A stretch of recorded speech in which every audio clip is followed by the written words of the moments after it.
ये कहानी तब की है जब मैं क्लास 12 में था। मुझे शुरुआत में प्यार के बारे में ना कुछ पता था, ना ही उसमें इंटरेस्ट था। मेरे सभी दोस्तों के पास गर्लफ्रेंड थी और उसमें से कुछ दोस्त मेरा मजाक भी उड़ाते थे, लेकिन मैं उनकी बातों को इग्नोर कर दिया करता था क्योंकि मुझे ये सभी चीज़ें टाइम पास लगती थी।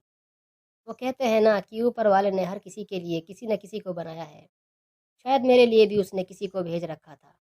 धीरे धीरे वक्त बीतता चला गया और मैं 12 पास कर दिल्ली आ गया अपने आगे की पढ़ाई के लिए। आज मेरा ग्रेजुएशन का पहला क्लास था, तो मैं बहुत खुश था अपने क्लास को लेकर, क्योंकि वहाँ पे नई नई चीज़ें सीखने को मिलेंगी। अपने दिमाग में ये सारी बातें सोचकर मन ही मन मुस्कुराया जा रहा था। तभी सामने से आती एक खूबसूरत सी लड़की से मैं टकरा गया। उसके हाथों से सारे बुक्स गिर गए।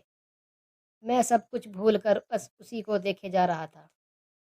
उसकी आंखें और उसकी आवाज़ इतनी मनमोहन थी कि मैं बस उसमें खो सा गया।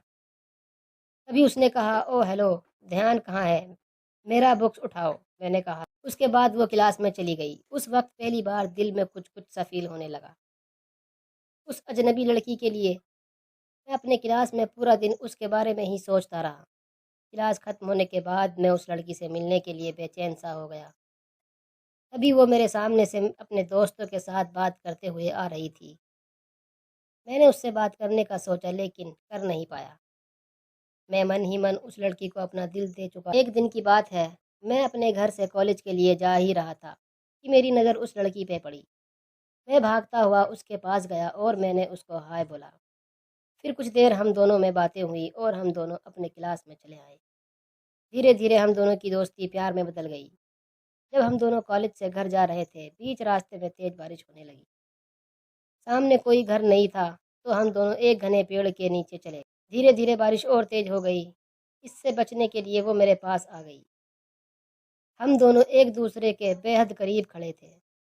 सांसें गर्म हो रही थी। मैं उसको किस करने वाला ही था कि वो सहम गई और वो वहाँ से दूर चली गई। हम दोनों के रिलेशनशिप के 2 साल हो चुके थे। मैंने उससे कहा, क्यों ना हम लोग अगले साल शादी कर लें। वो बोली, मैं अपने घर पे तुम्हारे बारे में बताऊंगी। लड़का खुशी खुशी अपने घर चला जाता है। उधर लड़की की बातों को सुनकर उससे कहते हैं कि तुम उस लड़के से दूर रहोगी। लड़की कहती है, मैं उसके बिना नहीं रह सकती, लेकिन उसके घर वाले उसकी एक बात भी नहीं सुनते। उस लड़की का फ़ोन छीन लेते हैं और उसका कॉलेज जाना भी बंद कर देते हैं। लड़का उसका फ़ोन ट्राई करता है, लेकिन फ़ोन स्विच ऑफ आता है। 2 दिन बीत जाने के बाद लड़का घबरा गया और उसके घर चला गया। लड़की की मम्मी से पूछने पे वो कहती कि वो अपने नानी के घर चली गई है। सच तो ये था कि वो लड़की अभी भी घर पे ही थी। लड़का रोता हुआ घर चला जाता है। पूरा दिन उसके बारे में सोचता रहता है।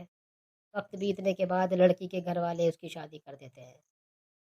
फिर 1 साल बाद वो लड़की उस लड़के को एक खत लिखती है, जिसमें वो अपने साथ हुई सभी बात उसको बताती है। लेकिन तब तक बहुत देर हो चुकी थी। लड़का पागलों की तरह रोना शुरू कर देता है और कहता है, मैं नहीं जीना चाहता तुम्हारे बिना। इतना कहते ही वो वहीं गिर जाता है।